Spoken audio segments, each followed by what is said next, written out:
محمد وآل محمد عجل فرجهم.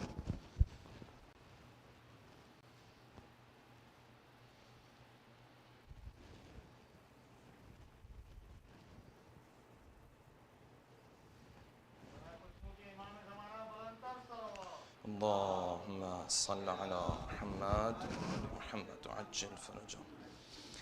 بسم الله الرحمن الرحيم. الحمد لله رب العالمين بارئ الخلائق أجمعين باعث الأنبياء والمرسلين الذي بعد فلا يرى وقرب فشهد النجوى. نحمده ونستعينه ونثني عليه ونؤمن به ثم الصلاة والسلام على أشرف بريته ومبلغ رسالاته العبد المؤيد الرسول المسدد المحمود الأحمد أبي القاسم محمد. اللهم صل على وعلى أهل بيته الطيبين الطاهرين. عباد الله أوصيكم ونفسي بتقوى الله. We begin this first Friday khutbah by reminding all of you and myself to maintain the taqwa of Allah subhanahu wa ta'ala. Inshallah, in this first khutbah we'll continue with our discussion on the topic of al-dhikr and the remembrance of Allah subhanahu wa ta'ala. There are a number of narrations and verses of Quran that we have on this topic. Inshallah, in the second khutbah, I was planning to move on to the tafsir of the new surah because we finished Surah Al-Hashr in our last session. But I had some remarks because of the news that came out of the UK yesterday, so inshallah I'll take some time to discuss that. Imam Khomeini, as he brings this chapter on dhikr and remembrance of Allah subhanahu wa ta'ala to an end, he continues to discuss some of the verses of the Quran that speak of this idea. One of the verses of the Quran that is located in Surah Al-Fussilat speaks about what happens when the human being lives a life where he no longer remembers Allah subhanahu wa ta'ala. He lives a life where he turns away from the remembrance of Allah subhanahu wa ta'ala. The promise that the Quran has given to such a person is that there will be a shaitan that is appointed for this person. And this is word by word what the Quran is saying. If this was hadith, I would be a bit more hesitant on it. Yes? Generally, when you come across something in hadith where the claim is a very big claim, the claim is a bold claim, so you have to go back, sit back and see, is this narration a valid one, so on and so forth. Yes? This whole discussion comes into the picture. When the Quran is saying it, it's the Quran, and you don't deal with those discussions anymore. You just have to understand the verse properly. The Quran says, وَمَن يَعْشُ عَنْ ذِكْرِ الرَّحْمَنِ نُقَيِّذْ لَهُ شَيْطَانًا فَهُوَ لَهُ قَرِينٌ. The one who continuously, over and over, turns away from the remembrance of Allah subhanahu wa ta'ala. نُقَيِّذْ لَهُ شَيْطَانًا. We appoint for him a shaitan. As you know, the hadith says when you are born, shaitan appoints his own shaitans to you. Shaitan appoints his own employees to you.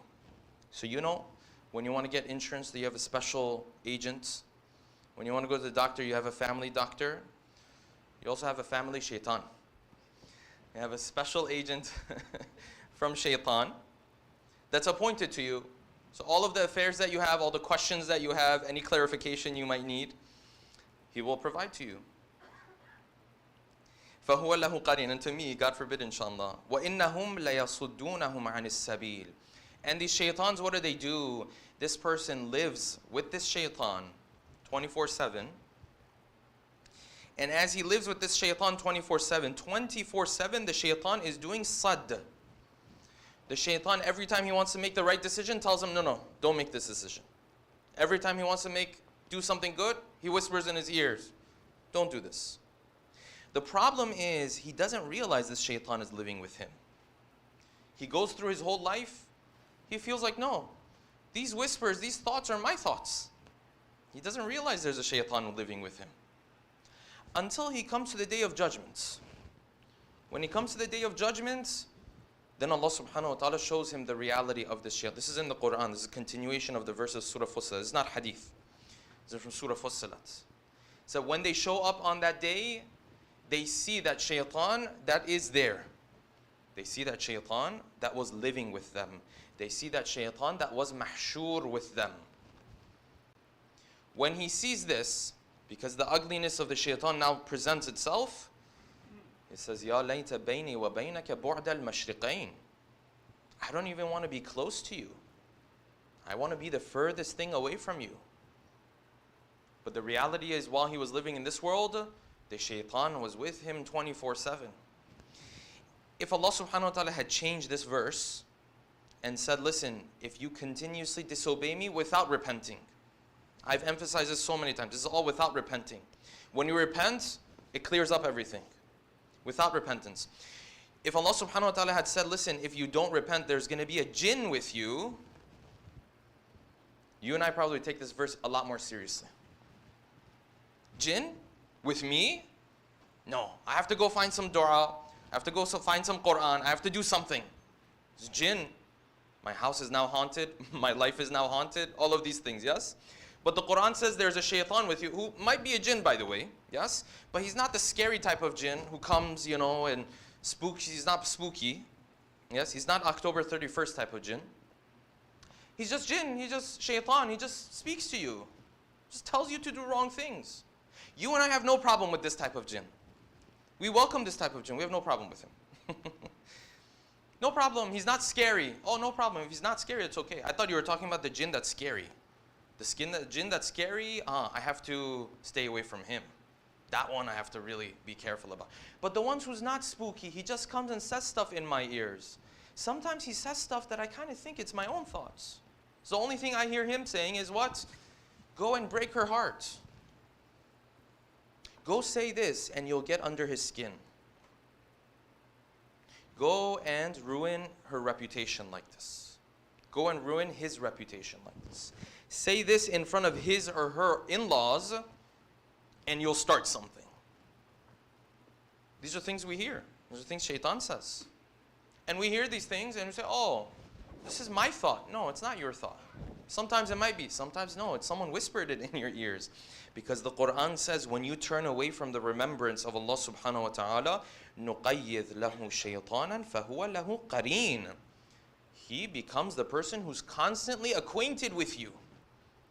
And you think you're just living life. Yeah, you're living life. But he is sharik in your life with you. He's spending time with you. You eat, he eats with you. You go to sleep, he sleeps around you. You wake up, his whispers begin. The Quran is telling us this. But it's no problem for you and I because it's not a spooky one. So because it's not a spooky one, we don't worry about it. Until the day of judgment shows up. And shaitan shows his ugliness. Then you and I say, this is who I was spending time with the whole time. Where did all this start from? Turned away from the remembrance of Allah subhanahu wa ta'ala. Continuously disobeying Allah subhanahu wa ta'ala. Not once and twice and then I repented. No. He disobeyed and continued down this road. This is the first thing that happens when I set aside the dhikr, the remembrance of Allah subhanahu wa ta'ala in my life. Recite salawat, please. Allahumma salli ala Muhammad wa ala Muhammad. Then we have other narrations that tell you, listen, when you sit in a gathering, forget about the negative effects of not doing dhikr. Forget about the negative effects of turning away from Allah subhanahu wa ta'ala. If you don't do dhikr, if your gathering has no form of remembrance of Allah subhanahu wa ta'ala, you will regret this gathering. You won't regret this gathering because you'll be punished for it. You didn't do anything haram in it. You came in this gathering, you sat down with your friends, you laughed for 2 hours, 3 hours, 4 hours, whatever the case might be. There was no mention of God in it. Did you do anything haram? No. God's not going to punish anybody for this. It's halal, no problem. Yes? You'll still regret it though.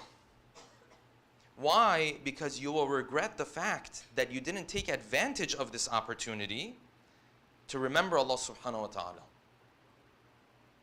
You'll have this regret in your heart that, I wish we had done something.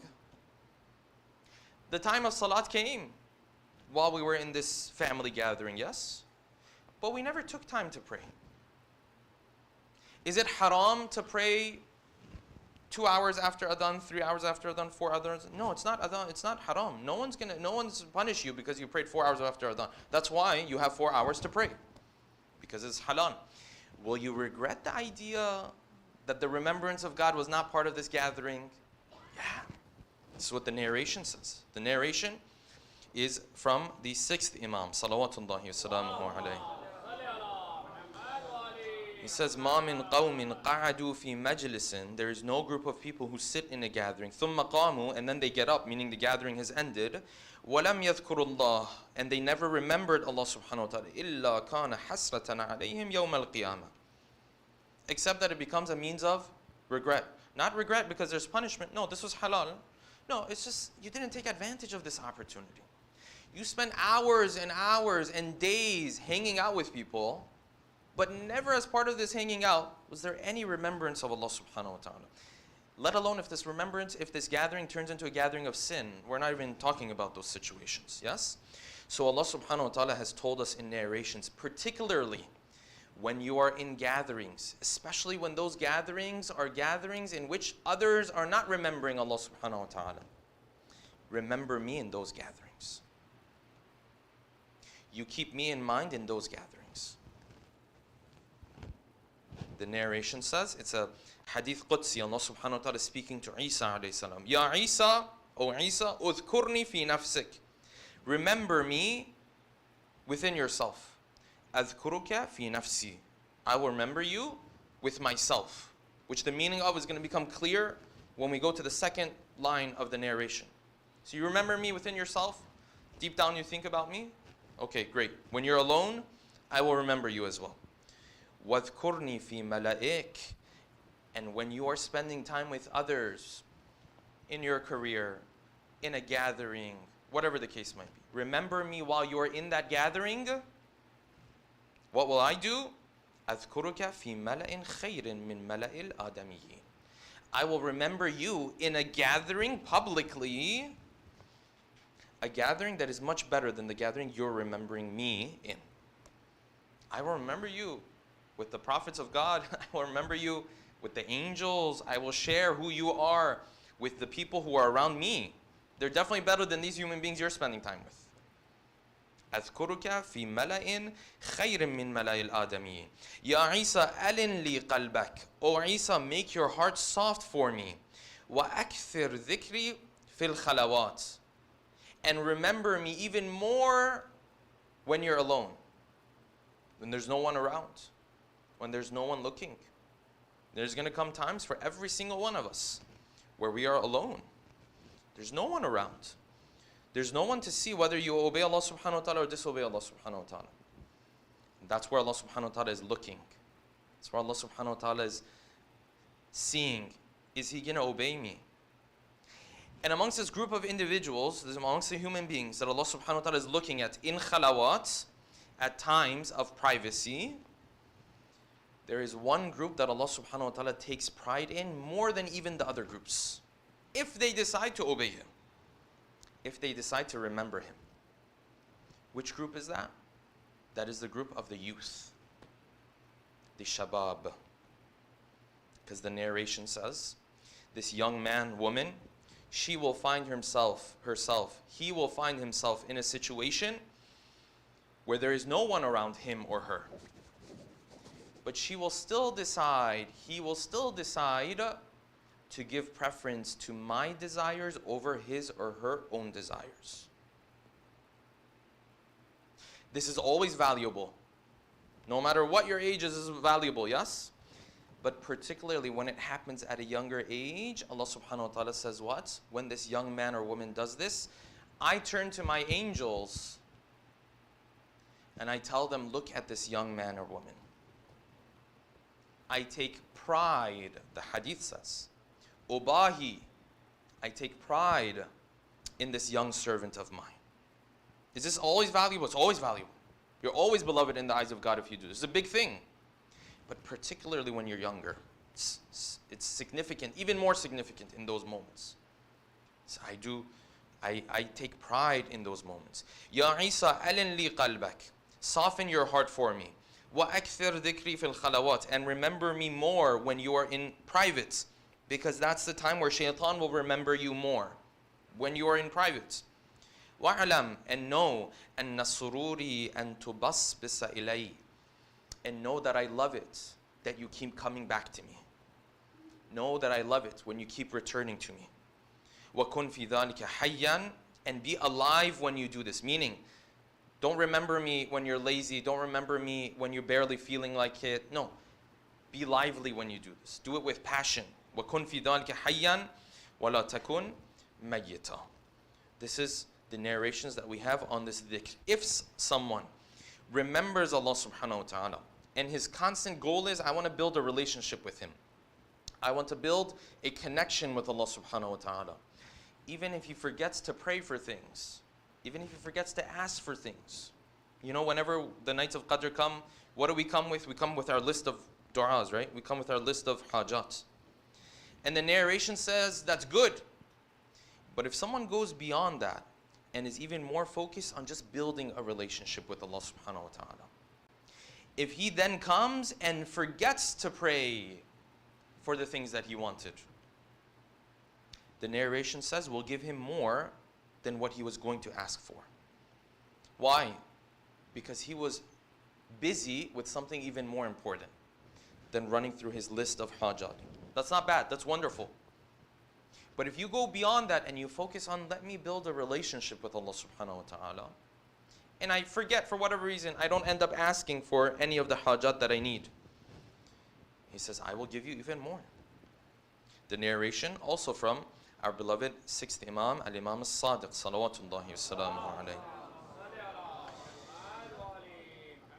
قال إن الله عز وجل يقول من شغل بالذكر عن مسألتي, whoever gets busy with remembering me and forgets about asking me, أعطيته أفضل ما أعطي من سألني, I will give to him things better and greater than the ones who actually remembered to ask me. It's great to ask.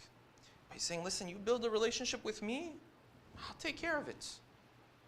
This is what you need to be doing on the night of Qadr.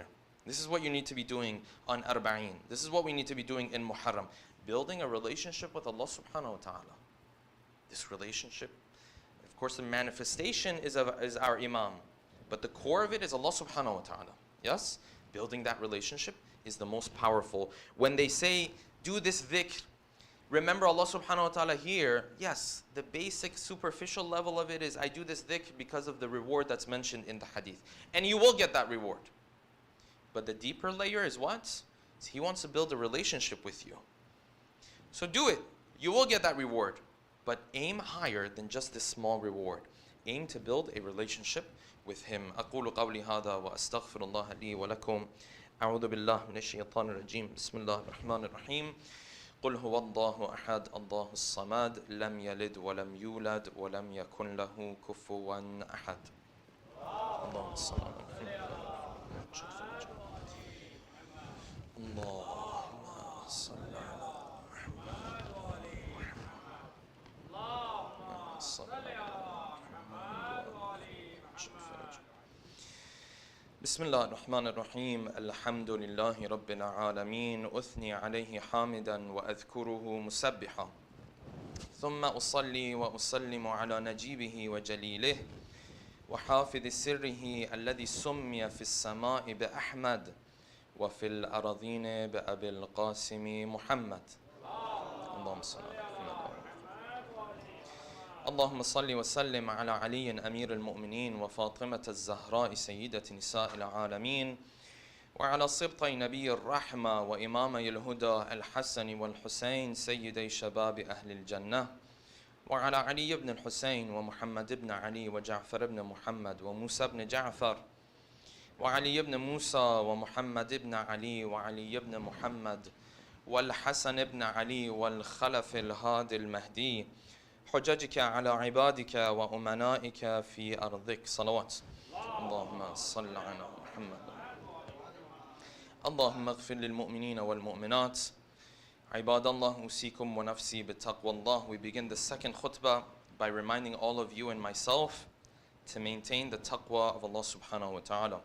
As I mentioned in the beginning of the first khutbah, I was planning to discuss or begin the tafsir of Surah An-Najm, which is the next surah that inshallah we will be discussing over the Jumas that I will be with you inshallah. And it is a surah that revolves around the story of Mi'raj, at least the beginning of it, and inshallah we'll continue with that. That was what I had in mind.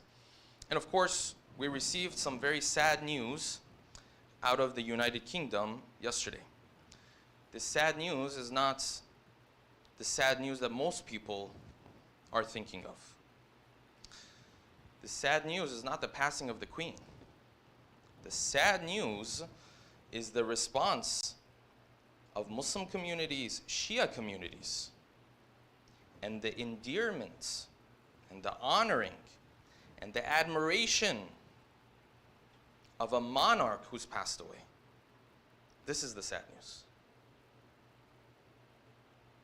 The sad news is not that a person of authority, a powerful person, how powerful is she? We'll discuss that.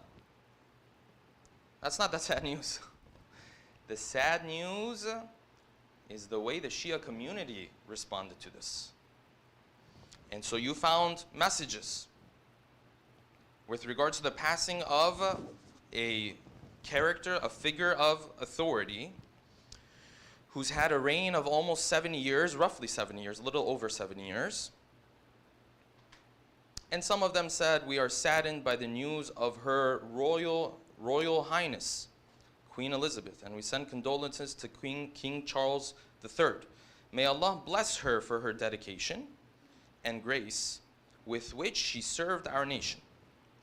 The other one stated, Inna lillahi wa inna ilayhi raji'un. Saddened to hear the news of the passing of Her Majesty, the Queen. Our thoughts are with the royal family and the nation at this very difficult time. And there were other messages as well. So let me begin from here. This majesty, I thought we only have one majesty. I thought there's this pride, their izzah of Allah subhanahu wa ta'ala. I thought He's the one who's supposed to have majesty. I thought the Quran says, فَإِنَّ الْعِزَّةَ لِلَّهِ جَمِيعًا. I'm the one who's the most majestic. I thought that's what the Quran says. But no, apparently we have other majesties. The Quran says, Surah An-Nisa, verse 139, الَّذِينَ يَتَّخِذُونَ الْكَافِرِينَ أَوْلِيَاءَ مِن دُونِ الْمُؤْمِنِينَ. Those who get closer to the kuffar, أَيَبْتَغُونَ عِنْدَهُمُ الْعِزَّةَ. Are they looking for some of that majesty to rub off on them? فَإِنَّ الْعِزَّةَ لِلَّهِ جَمِيعًا. I'm not here to judge intentions, brothers and sisters. Sometimes people say, oh, this person who said this is with this group, with that group. I'm not in that business. I'm talking about approach. Is this approach an approach that Islam and Quran and Hadith approves of? I'm not in the business of this group, that group. I don't care about this stuff. I have bigger things to worry about, which includes our younger generation in this community. These are the things we have to worry about, yes? And the reason why I'm bringing this up is because it directly relates to the upbringing of our younger generation in this community. Because it's a matter of worldview. It's a matter of approach. And they will deal with the same issue as well. Now, this happened far away from where we are. But there's many other issues too that resemble the same issue that happened within our country, within the world today. This is why I'm bringing this up. The Quran says, listen, there's no other majesty. I don't acknowledge anyone else who is powerful, who has authority, who's in charge, who this, that. I don't care about these titles you've chosen for yourself. Now there's a time you might be forced to acknowledge authority. There's a time you might be forced to acknowledge someone who's in charge. There might be a time, you ask the current maraji' that we have, the overwhelming opinion will be this. Can I go to a non-Muslim court to solve the issues I'm dealing with, especially when the other side is a Muslim? The majority of them will tell you the default ruling is no. The default ruling, yes? But those same maraji' will tell you, for example, if this is the only way you can get back your wealth, if it's the only way you can get back your rights, if you are forced to make it short, they say, okay, you can make an exception here. Yes? You want this person to, for example, this person is infringing on your rights. Can you go and recognize the authority of a judge? I'm not talking about a monarch. I'm not talking about a king. I'm not talking about a queen. I'm not talking about someone who believes 14 other countries are under her rule currently. Forget about the ones who got out of her rule. Currently. A judge. You'll find we have narrations. They say no. But they say because you're forced, because you have no other option, these same maraji' will tell you in these situations it is allowed. Yes? But because you're forced. Okay, no problem. There might be times where we might be forced to acknowledge authority. This is the world we live in. It's no problem. Islam is a practical religion. Understand, sometimes you have to acknowledge authority. Allah subhanahu wa ta'ala is not expecting us to essentially never find ourselves in this position. No, sometimes you might find yourself in this position. This is different.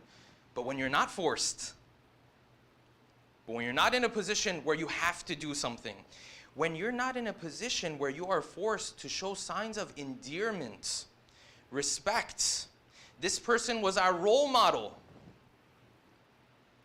Islam doesn't agree with this approach. Islam has a problem with this approach. The monarchs of the world, Islam doesn't look at them as role models. At the very least, you can say this. Many others will tell you more. I'm staying on the, the lowest side possible. No. What role model are you talking about? And during the reign, someone might say, well, you know, this person, the queen, she was nice, she was fine. Yes.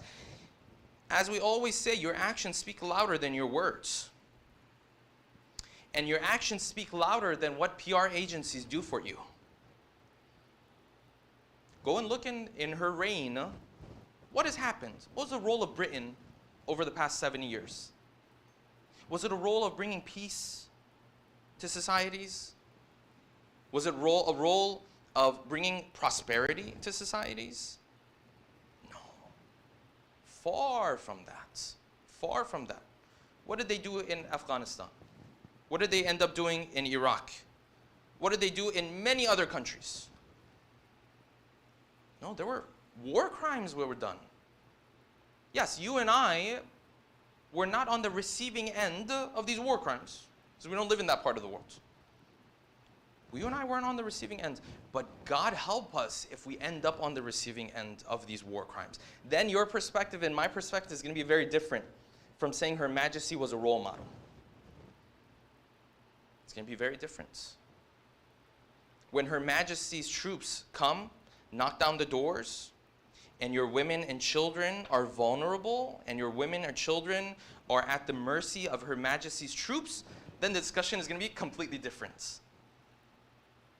No, look at the reign. One example I will point out, one example, is the role that Britain played during her reign in the coup that happened in Iran. This is 1953. Overthrew a government that was established and voted in by the people. Why? Because when this prime minister came into power, one of the things that he established is that we're not selling our oil away to different companies. From Britain was one of them. We're not doing that. What happened? They took him to the United Nations. They complained to every power that they had in the world at that time. They weren't able to do it. They came, they spoke with him. They weren't able to do it. What did they do? They put up a coup. They got rid of him. They brought in a new king, a new Shah, who then led to the rule and the oppression of thousands for many years. No, you have to read history. We have to go back. We can't fall into that same trap that we always speak about when it comes to other people. When it comes to other people, what do we always say? We say, you know, sometimes other people, they have their memories very short. Someone does something terrible, 5 years later, everyone's forgotten. You can start a war, commit war crimes, and then 5 years, 10 years later, they'll bring you on TV shows and you'll talk about your paintings that you're doing. You can do this. It honestly blows my mind. But that's how powerful PR is. That's how powerful PR is. When you have the strongest PR agencies in the world working for you, you can do whatever you want to do on this side, and then you can present yourself in a completely different light. You can crack some jokes. Yes. Say, yes, you know, my wife is like this. She looks great. And everyone laughs. Ha ha ha, that's so funny. And you can bomb other countries. You can do the same at the same time. Both at the same time. It blows my mind. It's unbelievable. And this is exactly what we are starting to fall prey to as well. We can't be naive.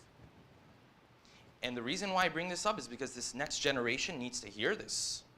This next generation, they are at this vulnerability is there. Because many of them are not on the receiving end of the ugliness of these monarchs and these politicians. Someone might say, well, Sheikh, well, she did good things too. Of course, of course. And which king is there that doesn't also do good things? Which monarchy is there who doesn't do good things? Bani al-Abbas that you and I curse all the time. Yes? Bani al-Abbas. They were the ones who kick-started the golden Islamic era, as historians call it. The movement of translation. Who started this? The enemies of Ahlul Bayt started this. The Haruns of the world, the Ma'muns of the world, they are the ones who the Darul Hikmas of Bani al-Abbas were initiated by who? Initiated by these individuals. Were they somehow these great individuals? No. You sit there and say, they might have done some good things, but it doesn't take away from the evil that they did. Of course. And someone goes beyond this. Someone says, well, maybe, she wasn't involved at all. Maybe it's not really the monarchy that used to be, yes? It's a constitutional monarchy now. They have their own government. They have all of this kind of stuff, yes? She's not involved at all.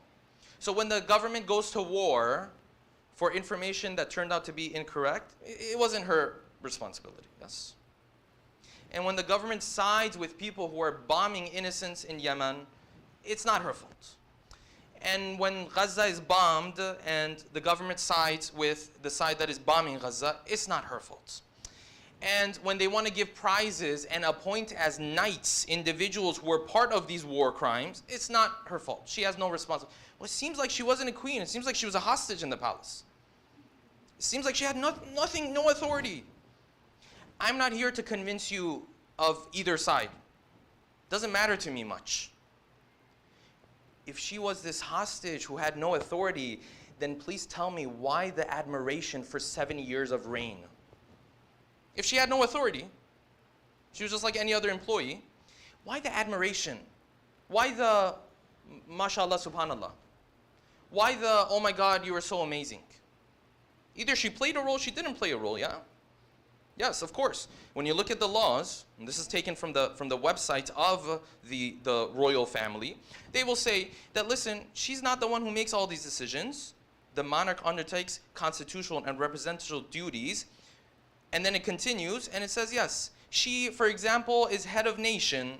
She acts as a focus for national identity, unity, and pride, gives a sense of stability and continuity, officially recognizes success and excellence, and supports the ideal of voluntary service. Okay. So when someone goes and now kills millions or thousands, this symbol of unity is just going to sit there and smile and say, yeah, this is what we do. This symbol of unity can't open his mouth or her mouth and reject some of the things that are happening. They don't have authority. They can't talk. No, she can open her mouth. But she can only open her mouth to crack jokes with politicians who come, who are going to be appointed as knights, who are going to be given prizes, whether they're from Israel, whether they're from America, whether they're from other countries, it doesn't matter. Yeah, she can talk when it comes to those. But if it comes to speaking out against something, this is all if there's no involvement at all, which is up to debate. Either way, these messages of, admiration, of respect, of royal highness. What royal highness are you talking about? You want true royalty? You want a family who's royalty? We have that. There's a family who's royalty. There's a family who you address with these types of terminology, that you look up to with this type of admiration. There's royalty such that when Prophet Isa ﷺ returns back to earth and thousands have gathered around Baytul Muqaddas to pray, and he comes to lead the Salaat, he turns back to royalty. He says, I can't lead this Salat, you're royalty. You come from a special family. This is royalty. And it's not the type of royalty that lives in palaces. It's not the type of royalty that lives in luxurious lifestyles. It's not the type of royalties that live in the most pampered of situations. It's the type of royalty that Ali ibn Abi Talib carried with himself. When he heard his governor has gone to luxurious gatherings, he wrote to him. He said, "Ala wa inna imamakum." Let me tell you and let me be very clear. Your imam, the real royalty, قَدْ اكْتَفَى مِن دُنْيَاهُ بِتَمْرِهِ. Your imam, it suffices for him to have 2 loaves of bread. I don't know what you're doing, this imam is saying. If you're following me, this is how I do things. قَدْ اكْتَفَى بِتَمْرِهِ وَمِن تَعْمِهِ وَمِن تُعْمِهِ بِقُرْصَيْهِ. Takes a little bit of dates, a little bit of food, and that's it. That's royalty. That's royalty. When you live at a position where you walk around in the alleys and you find this woman who is carrying her weight, she's carrying stuff to her own household, and you come and you play with the children while she makes her food. This is royalty. The other royalties, if you're forced to acknowledge them from time to time, we have to. We're forced to. No problem. But deep down, you can't. Deep down, you can't have this admiration. There's no other royalty. What royalty you're talking about? فَإِنَّ الْعِزَّةَ لِلَّهِ جَمِيعًا. All belongs to Allah subhanahu wa ta'ala. And we can't be naive to look at how someone presents himself and forget about their deeds and their actions. Their deeds and actions is what we have to look at. That is why in the different battles that Ali ibn Abi Talib was part of, in particular the Battle of Siffin, when people used to come to him, said, "Ya Ali, we're stuck, we're confused. Like on this side you have Sahaba of the Prophet, on this side you have Sahaba of the Prophet. We don't know what to do." He said, "Find the truth, and then you will find the people of the truth." You have to look at actions. This is royalty. The Imam continues in this khutbah, in this letter that he wrote to his companion. He said, "Listen, I have not taken anything from this dunya. The only thing we had was fadak." And he said, that one they took it from us. And then look at what the Imam says. He says, وَمَا أَسْنَعُ بِفَدَكْ وَغَيْرِ fadak. Why do I care about fadak and other things other than fadak? Fadak is important. He's saying, I don't care about this dunya. They took it, God will hold them accountable. But for me, it doesn't matter. وَمَا أَسْنَعُ بِفَدَكْ وَغَيْرِ وَالنَّفْسُ مَظَنُّهَا فِي غَدٍ جَدَثٌ. When I know my breaths could be leaving my body very soon and I'm entering into the grave. What majesty! This is royalty. تَنْقَطِعُ فِي ظُلْمَتِهَا آثَارُهَا. I can do whatever I want here. Once they put me in the darkness of the grave, it doesn't matter what dunya I took with me. That's it. They deal with me with my deeds. This is royalty. وَتَغِيبُ أَخْبَارُهَا. And the news of who I was is going to disappear. People don't care after you're gone. وَتَغِيبُ أَخْبَارُهَا. وَحُفْرَةٌ لَوْ زِيدَ فِي فُسْحَتِهَا وَأَوْسَعَتْ يَدَ حَافِرِهَا لَأَذْغَتَهَا الْحَجَرُ وَالْمَدَرُ. A grave that even if you're an evil person and you try to make it as big as you want to make it, the rocks, the stones, the dirt will pressure you. This is royalty. Yes, there are times where you're forced to acknowledge royalty. We're not saying that is haram. We're not saying that is a problem. This is life. This is the world that we live in. Even our imams sometimes were forced into situations where there was a khalifa ruling already. Yes? In fact, most of our imams lived in these types of situations. What can you do? Yes? It is also a different thing when even you work with somebody. When you work with somebody, I'm being extremely flexible. When you work with somebody for a greater good, okay, you're working with them for the greater good. Not because you agree with their stances on different things, yes? But to come out and place, terms of endearment, respect, honor, love, affection, inna lillahi wa inna ilayhi raji'un. That's, to me, that's going too far. To me, that's a lack of Islamic worldview. And again, and I say this one more time, I'm not here to judge intentions and so on and so forth. No. I'm not in that business. We're talking about the approach, and that the approach is not a right approach. أقول قولي هذا وأستغفر الله لي ولكم. أعوذ بالله من الشيطان الرجيم. بسم الله الرحمن الرحيم. والعصر إن الإنسان لفي خسر إلا الذين آمنوا وعملوا الصالحات وتواصوا بالحق وتواصوا بالصبر.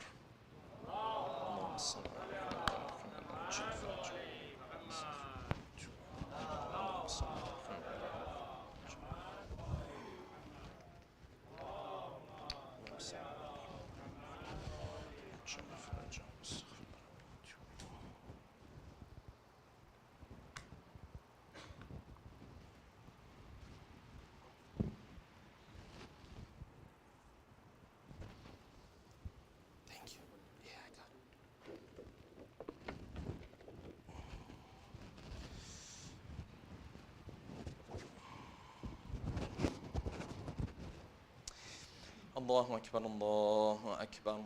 أشهد أن لا إله إلا الله. أشهد أن لا إله إلا الله. أشهد أن محمدا رسول الله.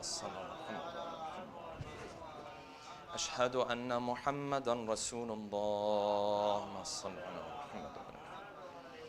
أشهد أن عليا حجة الله. حي على الصلاة حي على الصلاة حي على الفلاح حي على الفلاح حي على خير العمل حي على خير العمل. قد قامت الصلاة قد قامت الصلاة. الله أكبر الله أكبر. لا إله إلا الله. استغفر الله ربي وأتوب إليه. الله أكبر. بسم الله الرحمن الرحيم.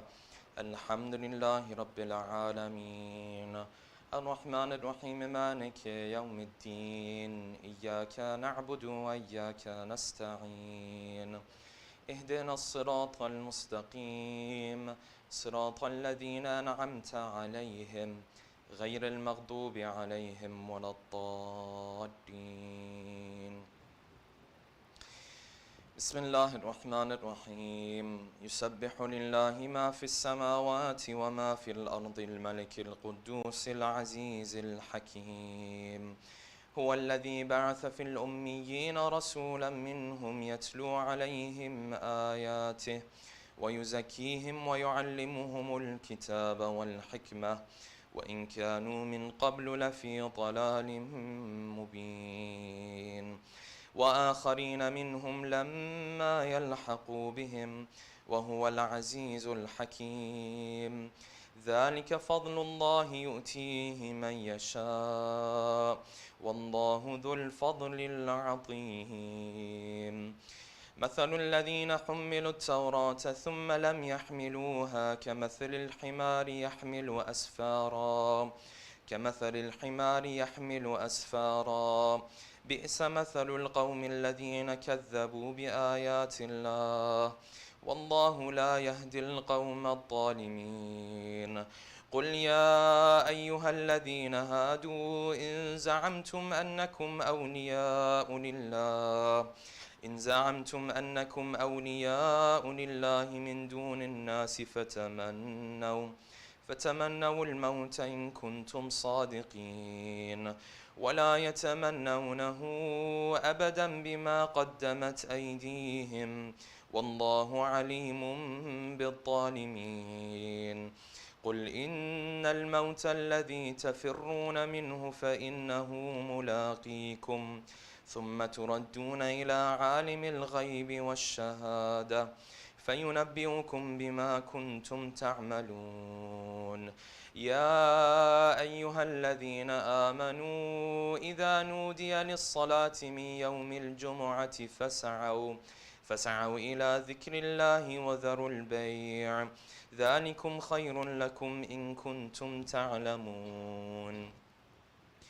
فإذا قضيت الصلاة فانتشروا في الأرض وابتغوا من فضل الله واذكروا الله كثيرا لعلكم تفلحون. وإذا رأوا تجارة أو لهوا انفضوا إليها وتركوك قائما قل ما عند الله خير من اللهو ومن التجارة والله خير الرازقين. الله أكبر. اللهم صل على محمد وآل محمد. اللهم ارزقنا توفيق الطاعة وبعد المعصية. اللهم عجل لوليك الفرج. اللهم اغفر للمؤمنين والمؤمنات والمسلمين والمسلمات.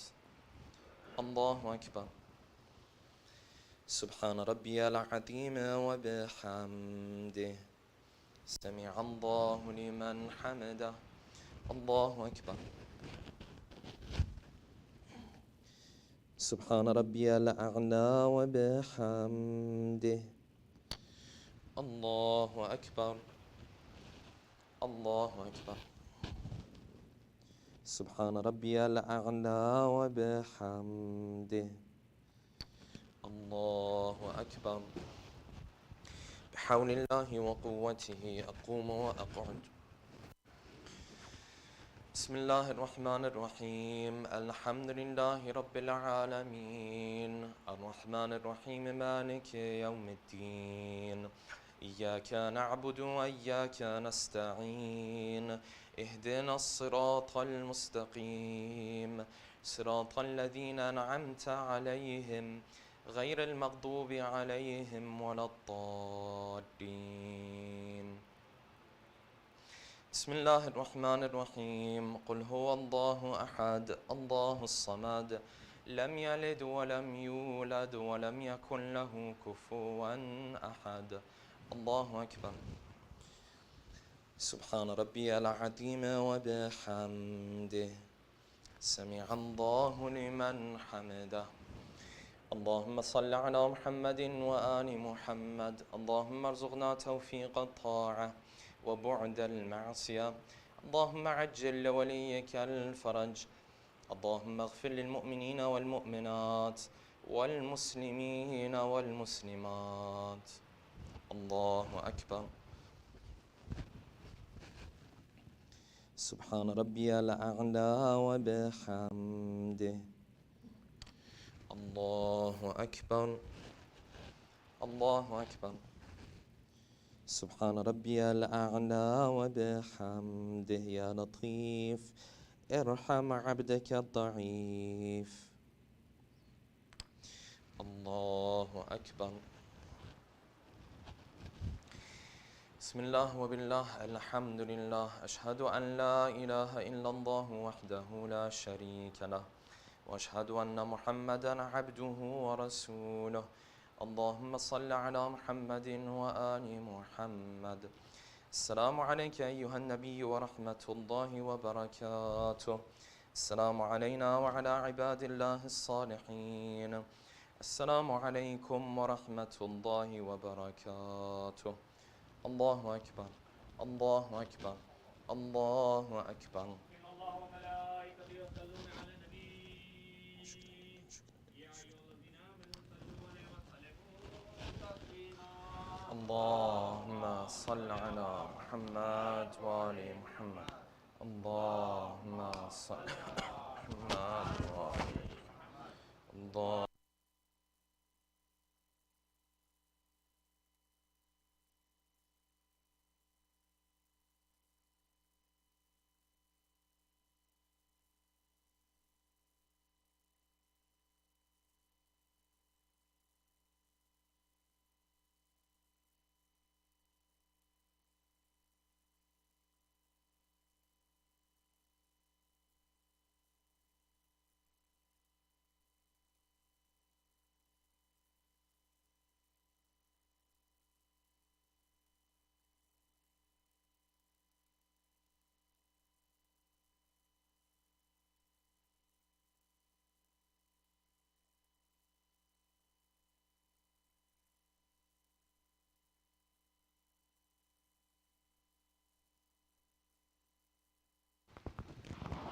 اللهم صل على محمد وآل محمد.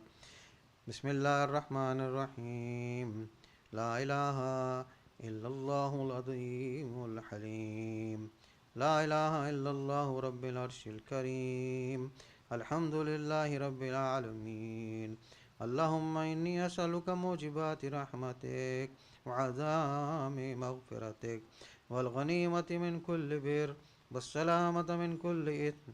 اللهم لا تدع لي ذنبا إلا غفرته ولا هما إلا فرجته ولا سقما إلا شفيته ولا عيبا إلا سترته ولا رزقا إلا بسطته ولا خوفا إلا أمنته ولا سوءا إلا صرفته ولا حاجة هي لك رضا ولي فيها صلاح إلا قضيتها يا أرحم الراحمين. آمين رب العالمين.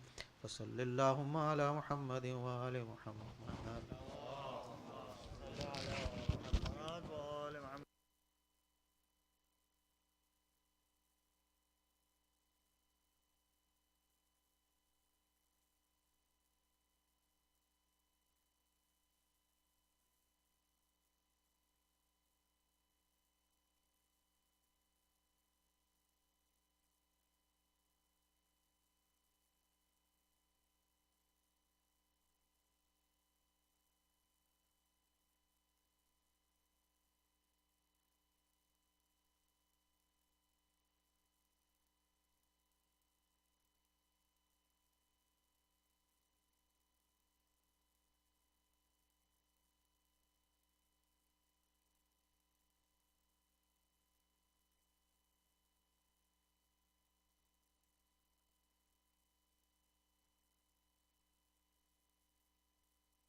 Mu'mineen, Assalamu alaikum.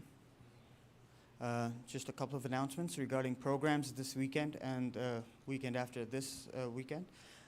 Tonight and tomorrow night, we will be commemorating the martyrdom of Lady Sakina bint Hussain alayhi salam.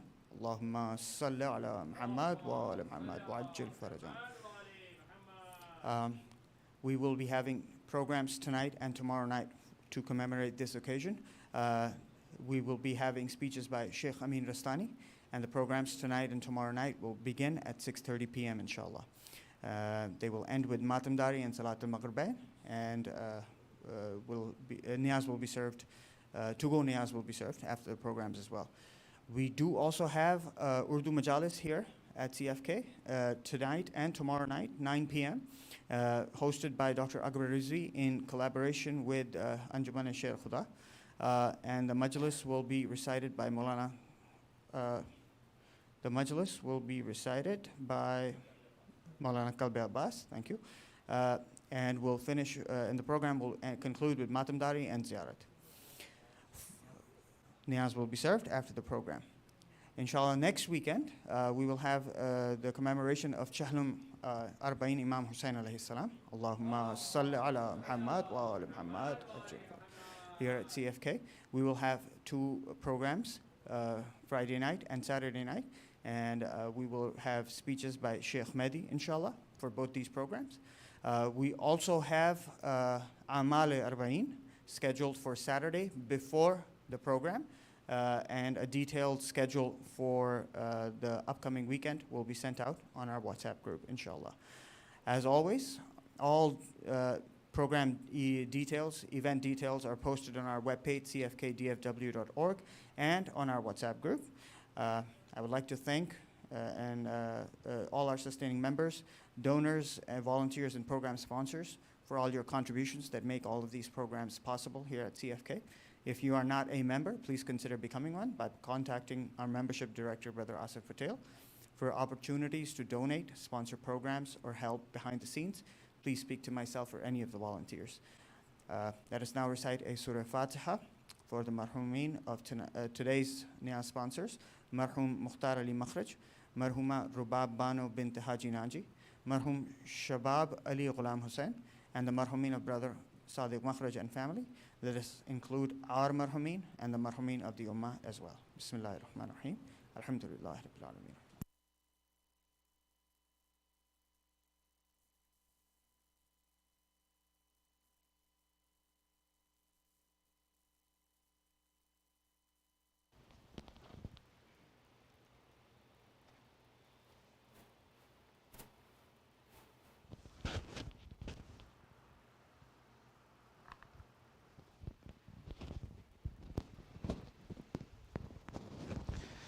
Allahu Akbar, Allahu Akbar.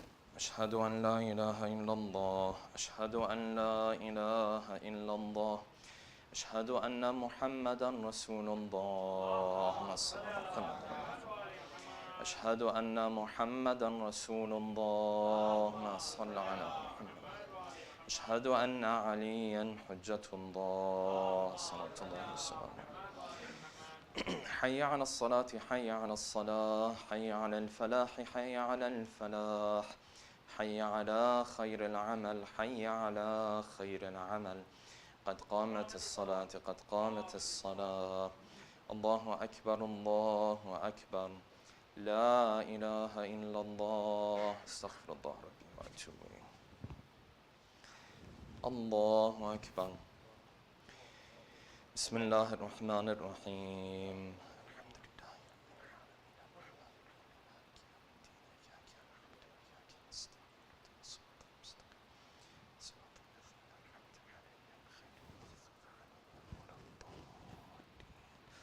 بسم الله الرحمن الرحيم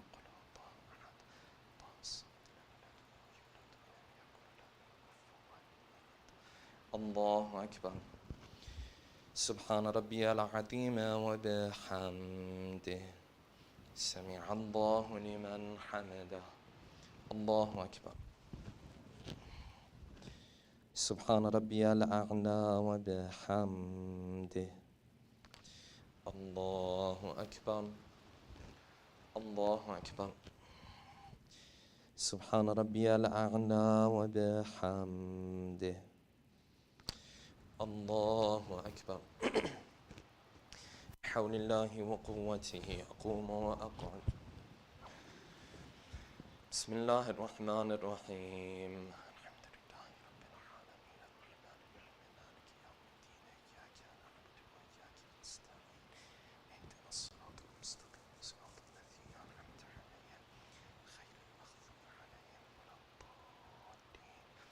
بسم الله الرحمن الرحيم.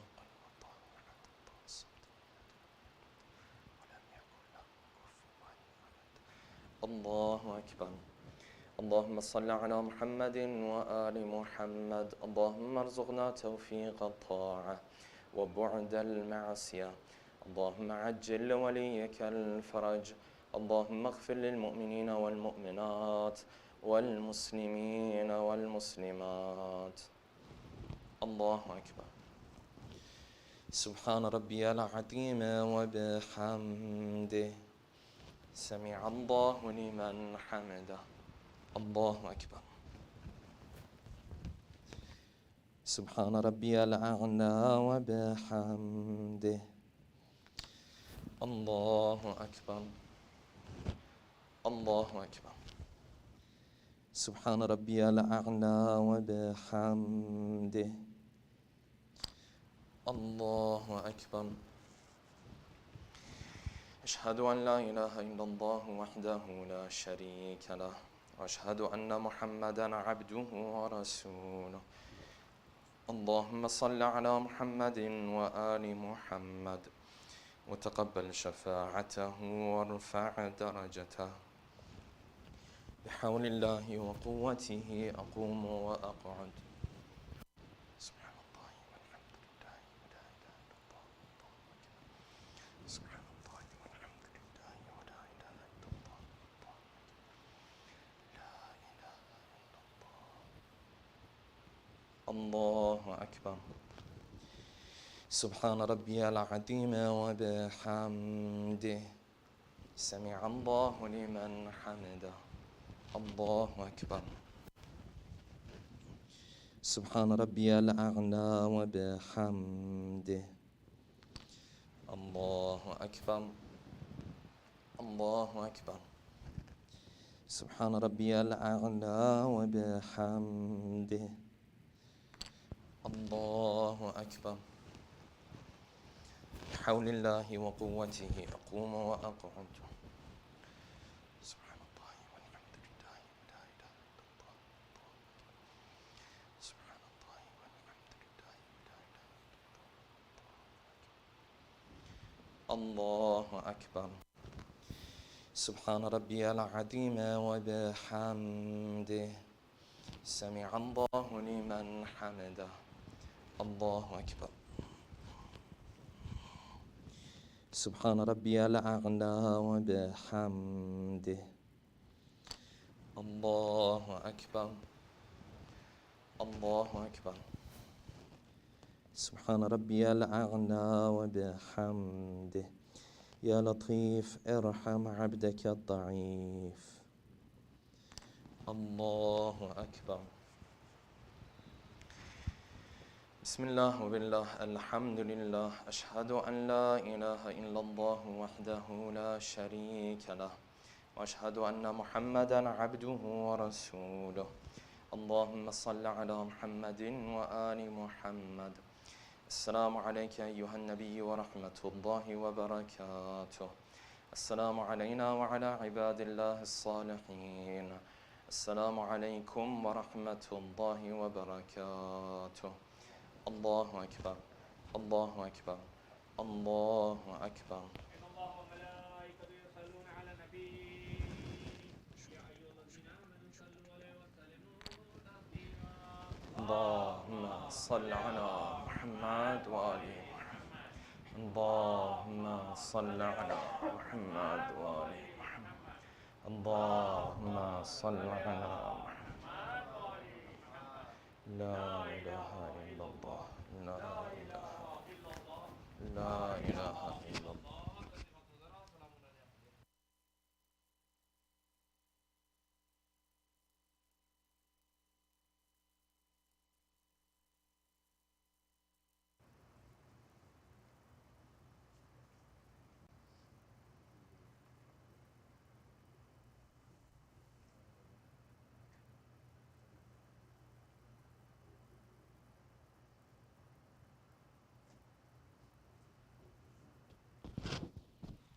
اللهم صل على محمد وآل محمد. بسم الله الرحمن الرحيم. ما شاء الله لا حول ولا قوة إلا بالله العلي العظيم. Inshallah, recite the Hawadat all together. بسم الله الرحمن الرحيم. لا إله إلا الله إلها واحدا ونحن له مسلمون. لا إله إلا الله ولا نعبد إلا إياه مخلصين له الدين ولو كره المشركون. لا إله إلا الله ربنا ورب آبائنا الأولين.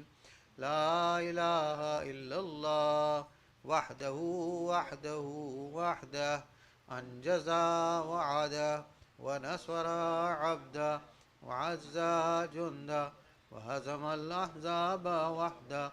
وله الملك وله الحمد يحيي ويميت ويحيي وهو حي لا يموت بيده الخير وهو على كل شيء قدير.